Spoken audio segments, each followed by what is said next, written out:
Waouh, la sorcellerie. Quand on dit à Malord de laisser sa sorcellerie, de ne plus s'attaquer aux plus faibles. Mais tous les jours, il sort ici là. Koro Shakiro a fait ceci là. Coco a fait cela. Nathalie a fait cela. Voilà le cas Brenda. Bouche bée, il tourne à côté. Alors c'est un autre aigri. Oui. Qui a décidé de s'accrocher à toi. Il dit que tu n'es pas un artiste. Et qu'un artiste ne vend pas la bière. Un autre aigri. Parfois ici, je te pose la même question, mais dans un autre sens. Dans un pays normal, est-ce qu'un fonctionnaire normal doit faire les affaires? 80% de nos fonctionnaires sont des hommes d'affaires au Cameroun. Tu ne peux pas dénoncer cela? Peut-être même le patron de ta chaîne là est un fonctionnaire. Mais tu peux parler de ça. Quand on dit à Malox, occupe-toi parfois des vrais sujets. Voilà aussi un autre journaliste. À 2 balles. Journaleux. À la solde du régime. Regarde ce qu'il est en train de faire. Monsieur Parfa ici. Comment tu demandes à un artiste qui vit dans un pays où les artistes n'ont pas de société de droit d'auteur? Ça veut dire, ne reçoit pas le salaire de leurs efforts. Comment veux-tu qu'ils vivent? Parfa ici, dis-moi. Est-ce que toi-même là, tu peux vivre sans ton salaire?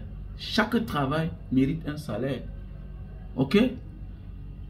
Il y a quoi de mauvais si un artiste dans un pays mal organisé peut par la suite ouvrir une autre activité qui peut lui rentabiliser quelque chose? Il y a quoi de mauvais?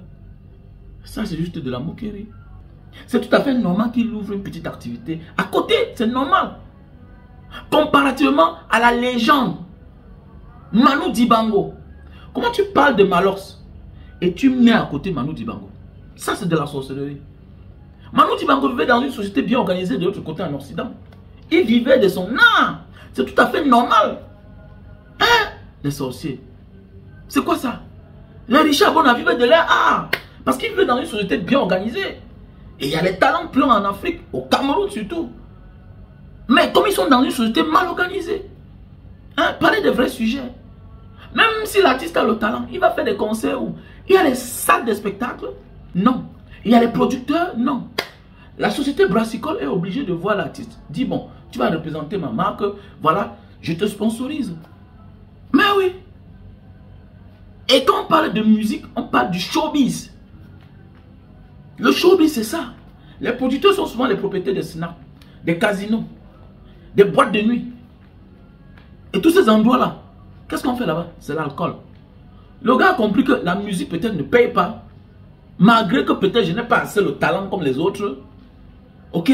Parce que tu devais te limiter sur son talent et peut-être sur ses thèmes musicaux. Quel est le message que Malox véhicule? Mais allez faire les comparaisons bizarres dans un pays où les fonctionnaires sont les hommes d'affaires. Mais pourquoi pas l'artiste ne doit pas aussi avoir un bar, un snack? Voilà un artiste talentueux, Dédé Yango, à un snack, à un café du côté de Konsamba. Ils sont plusieurs. Dans ce genre de situation, mais tu dois même te poser des questions. Comment l'artiste peut se retrouver en train d'ouvrir les bars, les snacks? Ça veut dire que l'art ne paye pas au Cameroun. Ça devait te faire avoir honte d'aborder ce genre de sujet en te moquant d'un artiste. Disons même qu'il était talentueux. Parce que pour moi, Malox n'est pas talentueux, voilà. Il a pu comprendre et puis voilà, pouvoir captiver la jeunesse et puis voilà, a pu tirer son épingle du jeu. Voilà. Mais en réalité, il n'est pas talentueux. Voilà là où tu devais te limiter. Dis qu'un artiste ne doit pas ouvrir un bar. Pourquoi? C'est interdit. Tu ne vois pas les fonctionnaires qui ont tout l'argent du Cameroun là? Oui. Et c'est le fonctionnaire qui mérite de voyager. Il y a les fonctionnaires camerounais, tu vois les passeports. Les visas sont pleins dedans. Schengen, 10 ans. State, 5 ans. Canada, 5 ans. Ah oui. Dubaï, non. Asie, c'est versé. Ils vivent au Cameroun, mais ils ont les résidences dans tous les continents. On doit se poser des questions. Ça veut dire que c'est le contraire des choses.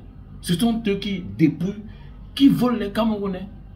Un fonctionnaire, mais pour qu'il sorte dans un pays normal, pour une certaine durée, mais attendez, il lui faut une autorisation.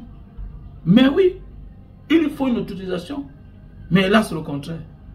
Mais alors tu vois, non, quand tu fais la sorcellerie chez les autres, on va aussi te faire la sorcellerie. Et c'est comme ça. Concentrons-nous sur les vrais sujets. Les Bob Marley là, eux-mêmes là, c'était les Nganjaman. Moi on les aimait. Ok, par rapport au message qu'ils véhiculaient. Parfois ici, il faut laisser ça. Ok, il faut laisser ça. Ça c'est de la sorcellerie.